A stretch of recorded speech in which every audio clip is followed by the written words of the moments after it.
जादुई पर्स। प्रिया अपने घर वापस जा रही थी। तभी उसने देखा कि रास्ते के बीचों बीच में एक पर्स पड़ा हुआ है। लगता है किसी ने अपना पर्स खो दिया। ऐसा सोचते हुए प्रिया वो पर्स अपने हाथ में ले लिया। चारों ओर देखा, अगर जिसने ये पर्स खोया है अगर वो आसपास दिख गए उनको वापस कर देने की उसने सोची, लेकिन वहां पर तो कोई दिखाई नहीं दिया। उसने पर्स खोलकर देखा तो उसमें एक कागज रखा हुआ था। उस कागज में ये पर्स को अपने हाथ में 7 दिन तक रखो, उसके बाद उस पर्स को जहां मिली वहां वापस रख दो, ऐसा लिखा हुआ था। उसे पढ़ने के बाद उसने वो पेपर पर्स में ही रख दिया और वहां से वो सीधा अपने घर वापस चली गई। घर आने के बाद उसने वो पर्स को दीवार पे टंगा दिया। उस दिन शाम को ऑफिस का काम खत्म करके प्रिया के पति घर वापस आए। जैसे ही वो घर वापस आए तब उनसे प्रिया, सुनिए जी, मैं आपको कब से कह रही हूँ मुझे एक नई वॉशिंग मशीन चाहिए। आप मुझे खरीद कर देंगे या नहीं? रोज रोज कपड़े धोते धोते मैं तो घिस चुकी हूँ। जब तक आप नई वॉशिंग मशीन खरीद कर नहीं देंगे मैं कोई भी कपड़ा नहीं धोने वाली हूँ। आपको अपना कपड़ा खुद धोना पड़ेगा।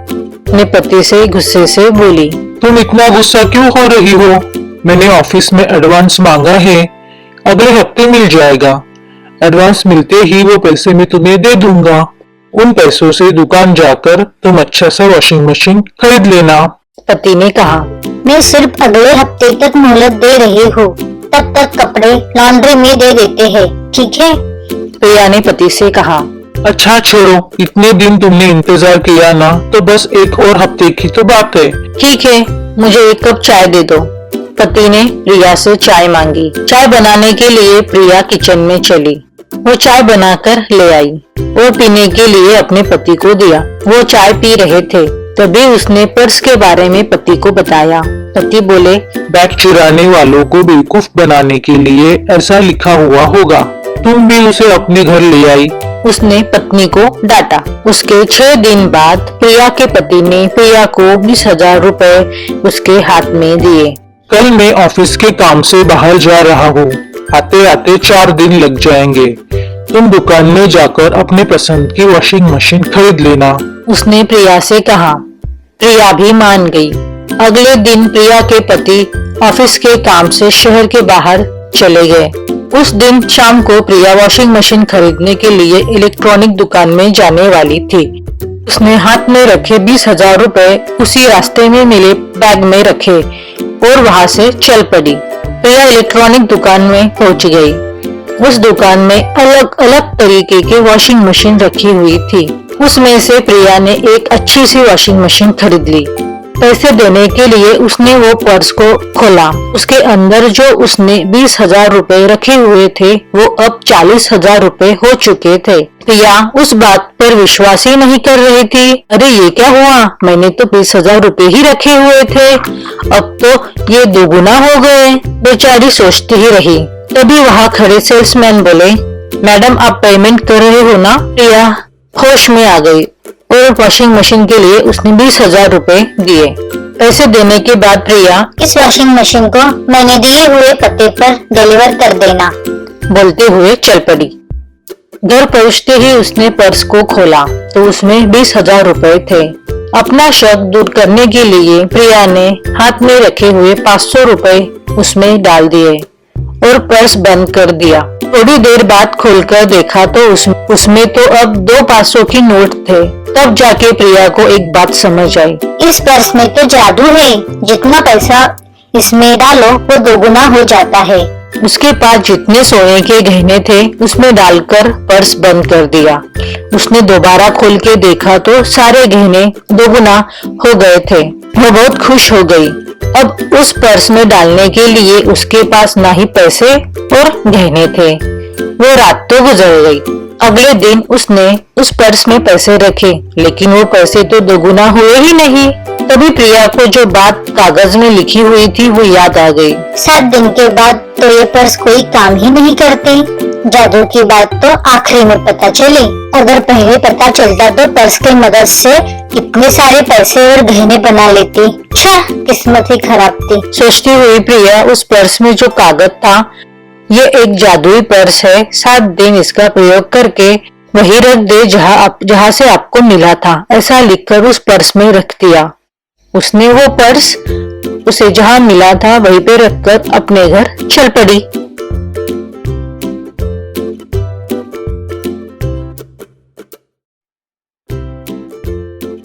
रामपुर नाम का एक गांव था। उसी गांव के पास एक घना जंगल पड़ता था। गांव की औरतें अक्सर जंगल में जाकर लकड़ियां काटकर लाया करती थी। उसी गांव में किशन नाम का एक किसान रहता था।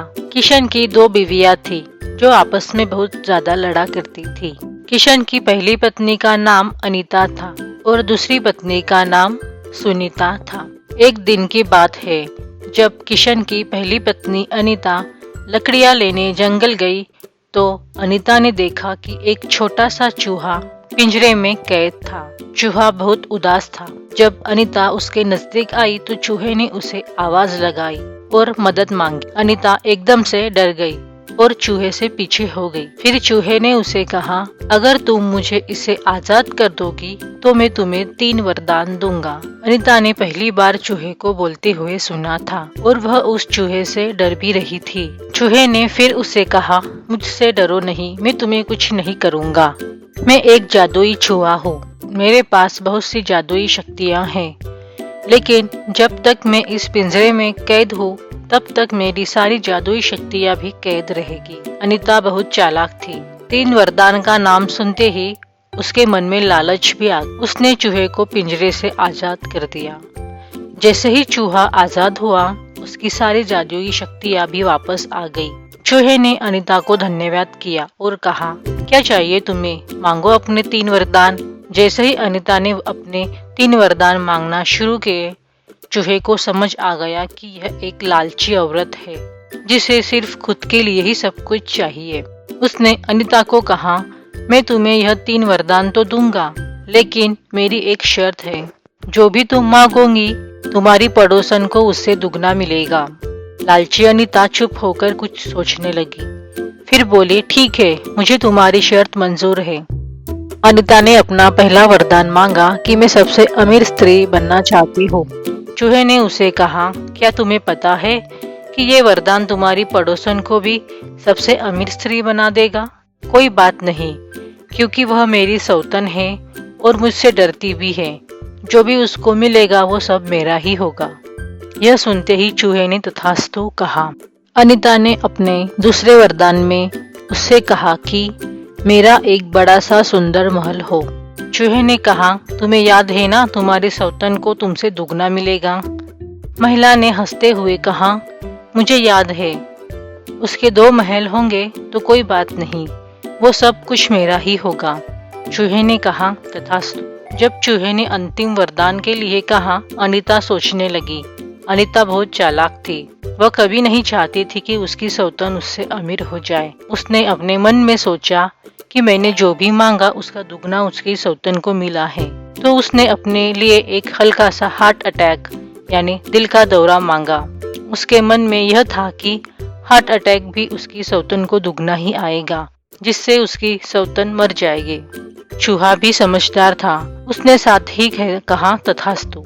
अपने 3 वरदान पाकर जब अनीता अपने घर पहुंची तो उसने देखा कि उसकी झोपड़ी की जगह एक सुंदर महल है, साथ ही उसकी सौतन के भी 2 सुंदर महल हैं। वो यह सब देखकर बहुत प्रसन्न हुई। इतने में उसकी सौतन अपने महल से बाहर आई। सौतन बहुत ही सुंदर लग रही थी और उसने बहुत महंगे जेवर पहन रखे थे। यह देखकर अनीता को एकदम से गुस्सा आ गया और वह अपनी सौतन के साथ लड़ने लगी। उन दोनों की लड़ाई की आवाज सुनकर किशन बाहर आता है। दोनों की इस लड़ाई में अचानक दोनों को हार्ट अटैक आता है और दोनों जमीन पर गिर जाती है। किशन जल्दी से दोनों को एक एक करके महल के अंदर ले जाता है और वैद्य को बुलाता है। वैद्य दोनों की जांच करता है और कहता है, तुम्हारी दोनों बीवियों को हार्ट अटैक आया है, लेकिन सुनीता जल्दी ही ठीक हो जाएगी और अनीता कभी भी चल नहीं सकती। उसके शरीर को एक तरफ का भाग लकवा मार गया है। जब दोनों को होश आता है तो अनीता देखती है उसकी सौतन सुनीता बिल्कुल ठीक है। जैसे ही अनीता अपने पलंग से उठने लगती है तो वो उठ नहीं पाती है। किशन अनीता को बताता है कि अब वो कभी भी चल नहीं सकती। यह सुनते ही अनीता जोर जोर से रोने लगती है। को अपनी तीसरे वरदान का बहुत पछतावा होता है। अनीता ने सोचा था कि उसकी सौतन को दुगना हार्ट अटैक आएगा, लेकिन अनीता ये भूल गई थी कि उसके तीसरे वरदान में हल्का सा हार्ट अटैक मांगा था। अनीता को तो हल्का हार्ट अटैक और उसकी सौतन को दुगना हार्ट अटैक आया, जिसके परिणाम स्वरूप अनीता का आधा शरीर लकवा मार गया और सुनीता जल्दी ही ठीक हो गई। मोरल ऑफ द स्टोरी, जब भी हम दूसरों का बुरा चाहते हैं उसका दुगना हमारे साथ बुरा होता है। इसीलिए हमें सबके लिए अच्छा ही सोचना चाहिए ताकि हमारे साथ भी अच्छा हो।